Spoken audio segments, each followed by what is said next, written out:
மன திரும்ப சகோதரனே, இந்த இரவு நீ மரித்தா எங்கே போவா? இந்த இரவு நீ மரித்தா எங்கே போவா? பைபிள்ல ஒரு வார்த்தை இருக்கிறது. சோதம் குமாரா பட்டணம் ஒன்று தேவன் வார்த்தையினால, அக்கினினால, கந்தகத்தினால பட்டணத்தை அழிச்சார். ஏன் அழிச்சார் தெரியுமா? அந்த பட்டணத்துல பாவங்கள் கொடூரமாக இருந்தது. அக்னி வானத்திலிருந்து இறங்கினது. அக்னிய கந்தகம வானத்திலிருந்து இறங்கி ஒரு மனிதன் தப்பல. பாவம் செய்தவர்கள், தேவனை மறுதலித்தவர்கள், பைபிள பரிசுத்த வேதாகமத்தை கீழ்க்கிறவர்கள், தேவன் இல்லை என்று சொல்லுகிறவர்கள் இந்த பட்டணத்தில் உண்டு.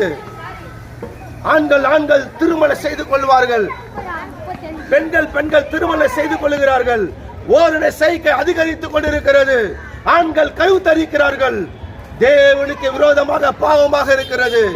இன்னைக்கு அரசாங்கமே இன்னைக்கு இடம் கொடுக்கிறது. இன்னைக்கு கவர்மெண்ட்டுமே இன்னைக்கு அது தப்பு இல்ல, அது செய்யலான்னு சொல்லி இன்னைக்கு அங்கீகாரம் கொடுக்கிறது. ஆனா தேவனுடைய கோபம் பத்தி எரிய போகிறது. தேவன் நீதிபரராக இருக்கிறார். தேவன் நீதிபரராக இருக்கிறார். நீங்கள் மனம் திரும்புங்க. சோதம் குமாரா பட்டணத்தை தேவன் அக்கினினால அவர் கவுத்து போட்டார், அழிச்சார்னு சொல்லப்பட்டிருக்கிறது.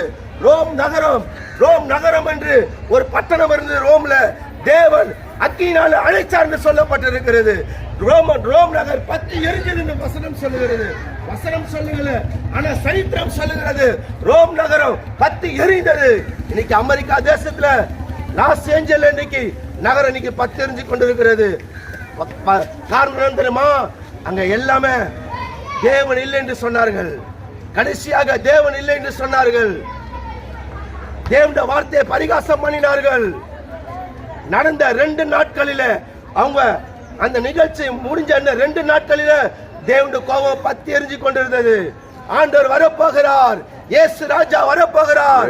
என்ன தெரியுமா அர்த்தம்? வசனம் சொல்லுகிறது 2 பேதுரு 3வது அதிகாரம் 10வது வசனத்தின் பிரகாரமே வார்த்தையானது எப்படி இருக்கு தெரியுமா?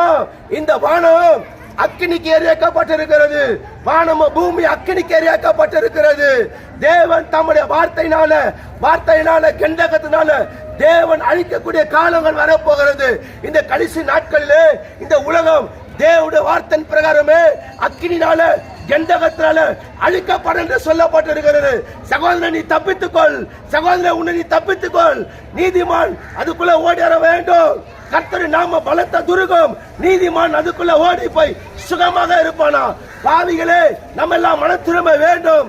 நம்ம எல்லாம் மன திரும்பி நீதிமான்களா மாற வேண்டும், பரிசுத்தவான்களா மாற வேண்டும். இயேசு அதுதான் விரும்புகிறார். கர்த்தர் அதுதான் விரும்புகிறார். மன திரும்ப சகோதரனே, இயேசு நல்லவராக இருக்கிறார். இயேசு கிறிஸ்து நல்லவராக இருக்கிறார். அவர் நம்மை மேல் விசாரிக்கிறவர், கருத்தாக விசாரிக்கிறவர்.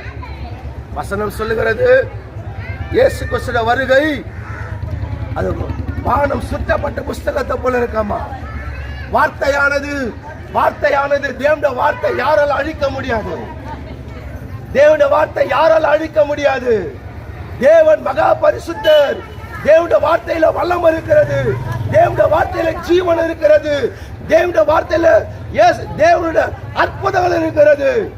இயேசு கிறிஸ்து மாறாதவர். மன திரும்பு சகோதரனே, மன திரும்பு. இயேசு கிறிஸ்து உனக்காக கல்வாரி சிலுவையில அடிக்கப்பட்டது உண்மை, இது சத்தியம். நீ நரகத்துக்கு போய்விடக் கூடாதுதான் இயேசு மீண்டுமா சிலுவையை சுமந்தார். யாருக்காக? அவருடைய ஜனத்துக்காக அல்ல, கிறிஸ்தவர்களுக்காக அல்ல, இந்த பூமியில வாழ்கிற ஒவ்வொரு மனிதனுக்காக, கிடைக்கிற ஒவ்வொரு மனிதனுக்காக இயேசு கிறிஸ்து கல்வாரி சிலுவையில அடிக்கப்பட்டார், ரத்தம் சிந்தினார், ரத்தம் சிந்தி மரித்தார். எனக்கு அருமையான சகோதரனே, முதல் மனிதன் வரைக்கும் முதல் மனிதனுக்காக, ஆதாம் என்ற மனிதனுக்காக, கடைசி இந்த பூமியில பிறக்கிற மனிதனுக்காகவே இயேசு ரத்தத்தை சிந்தினார். பரிசுத்தமான ரத்தம், இயேசுவின் ரத்தம் சகல பாவங்களை நீக்கி சுத்திகரிக்கும். உங்களுக்காக ஜெபிக்க போகிறோம். ஜெபம் இலவசம்.